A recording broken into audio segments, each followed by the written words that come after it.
আজকের আমার জীবনে সবথেকে সুন্দর একটা দিন, কারণ আমার একটা স্বপ্ন পূরণ হয়েছে। হ্যাঁ, তোমরা হয়তো দেখলে হয়তো হাসবে যে এইটার জন্য আবার স্বপ্ন পূরণ। হ্যাঁ গো, সিরিয়াসলি বলছি, এই জিনিসটা যে আমার কাছে কতটা ইম্পর্টেন্ট তোমাদেরকে সব বলছি। একটা বছর হয়ে গেল এই জিনিসটা যদি আমার হাতে থাকতো, তাহলে কিন্তু আরও আমি ভালো করে তোমাদের সাথে ভিডিও শ্যুট করতে পারতাম। তো চলো ফাইনালি বলেই ফেলি। আমি মিশো থেকে একটা স্ট্যান্ড অর্ডার দিয়েছিলাম। তোমরা তো সবাই জানো, যারা ব্লগ ভিডিও করো কিংবা যারা ভিডিও করো তাদের জন্য স্ট্যান্ড কিংবা রিং লাইট ভীষণ ইম্পর্টেন্ট।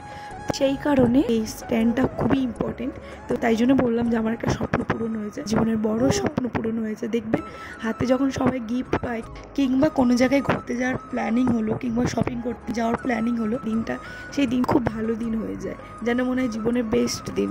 তো সেই রকম আমার সাথে হয়ে। তো চলো তোমাদেরকে একটু খুলে দেখায়। আমি ভেবেছিলাম যে মিশো থেকে এরকম যন্ত্রপাতি জিনিস নেব, ভালো আসবে না খারাপ আসবে, এরকম একটু কনফিউশন হয়েছিলাম। তারপরে ভাবলাম না, একটা দিয়েই ফেলি ঠাকুরের নাম করে। সিরিয়াসলি বলছি, এত ভালো এসছে জিনিসটা, ধারণার বাইরে ছিল। এত সুন্দর ছিল জিনিসটা, মানে আমি যেমন করে ভিডিও করতে যাই তেমন করেই আমি রাখতে পারবো, যেখানে সেখানে ফোল্ড করতে পারবো। মানে মেনলি কি জানো তো, জিনিসটাকে মানে মোড়া যাবে আর কি। হয়তো আমি বাইরে দাঁড়িয়ে ভিডিও করছি, পিছনে আমাকে ধরার মতন কেউ নেই, একটা কোনো গাছ থাকলে কিংবা কিছু খুঁটি থাকলে সেই জায়গাটা আমি রেখে, ফোন রাখার জায়গাটায় ফোনটা রেখে আমি ভিডিও করতে পারবো। মানে খুবই একটা সুন্দর একটা জিনিস। খুব ভয়ে ছিলাম মিশো থেকে নিচ্ছি, জিনিসটা কেমন আসবে।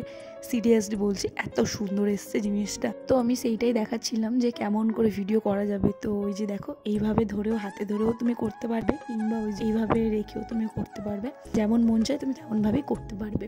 আশা করছি এতদিন যা যা প্রবলেম হতো ভিডিও করতে, এখন আর হবে না। আই হোপ তোমাদের সাথে ভালো ভালো ভিডিও আমি পোস্ট করতে পারবো। তো চলো দেখা হচ্ছে পরের নেক্সট কোনো ভিডিওর সাথে। ততক্ষণ সময় ভালো থেকো, সুস্থ থেকো। এখন টাটা।